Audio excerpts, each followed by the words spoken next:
তদারকি করবার সাথে তো সেখানে সরকারিভাবেই যুক্ত সদর এসডিএম, সেখানে এসডিএম অফিস থেকে সেখানে লোক আপ্তা করছে, তদারকি করছে, কার মাল আসছে, কার কি বুকিং আসে, সব বিষয় তো ওই সরকারিভাবেই তদারকি করা হয়ে থাকে।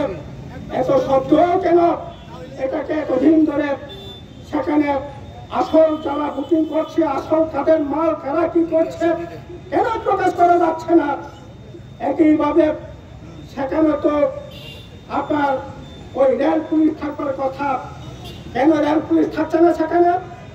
ওই রাজ্য সরকারের পুলিশ টিএসআর সেখানে মোতায়েন করে এগুলি এই সরকার আসার পরেই আমরা লক্ষ্য করলাম সেখানে রেল পুলিশের পরিবর্তে ত্রিপুরার পুলিশ সেখানে এইগুলি কাজ করছে। তাহলে পরে ত্রিপুরা পুলিশ এগুলো খুঁজে বের করতে পারলো না। ওইখানে তো ওই জিরাইয়া থানার এখানকার স্বরাষ্ট্র দপ্তরের পুলিশ তো সেখানে এগুলি দেখভাল করছে, পাহারা দিচ্ছে, ডিউটি দিচ্ছে, কিন্তু এত সত্ত্বেও প্রকৃত ঘটনা সেখানে উন্মোচন করা যাচ্ছে না। আসলে এই ঘটনা থেকে আড়াল করবার উপরওয়ালা থেকে সেখানে চাপ আসছে, আমাদের কাছেও খবর আসছে, এটাকে ধামাচাপা দেওয়ার জন্য সমস্ত ধরনের ব্লুপ্রিন্ট হয়ে যাচ্ছে, হয়ে আসে।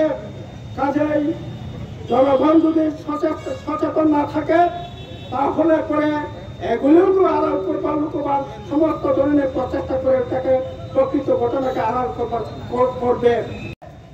আগরতলার সন্নিকটে জিরানিয়ায় আমাদের গর্বের রেল স্টেশন, যেখানে গোটা রাজ্যের মাল মজুত হয়, নামে ওঠে। এই জিরানিয়া গোটা দেশের সামনে কলঙ্কিত হয়েছে। ভারতবর্ষের রেল মানচিত্রে আগরতলার যে নাম যুক্ত হয়েছে, এটা অনেক গর্বের। আপনারা জানেন লড়াইয়ের ইতিহাস, আমাদের রাজ্যে বহু লড়াই করে আমরা এই রেল লাইন এনেছি। জিরানিয়া আমাদের গর্বের সাথে রেল মানচিত্রে যুক্ত হয়েছে। আর আজকে এই জিরানিয়া রেল স্টেশন নেশা কারবারিদের সাম্রাজ্য। জিরানিয়ার স্থানীয় মানুষজন আমাদের সিপিআইএম এর নেতা কর্মীদের টেলিফোন করে বলছে, পুলিশের উচ্চপদস্থ আধিকারিকদের সামনে মাল রেড হয়ে ধরা পড়েছে। আবার এই মাল শ্রমিকদের বিশ্রামাগারে ঢুকে যায়, পুলিশের সামনে এগুলো আবার লুকোচুরি খেলা হয়। এক ওয়াগনে মাল নামে, পুলিশ ধরে, আবার এই মালই অর্ধেক লোপাট হয়ে অন্য জায়গায় চলে যায়। আরেক ওয়াগন মাল নাকি এসছে, পুলিশ হদিশ করতে পারছে না। আমরা জিজ্ঞেস করি, এটার নাম কি আইনের শাসন? এই সরকার ডাবল ইঞ্জিনের সরকার, বাজার গরম করছে। তারা বলছে আমাদের রাজ্য নাকি নেশামুক্ত ত্রিপুরা।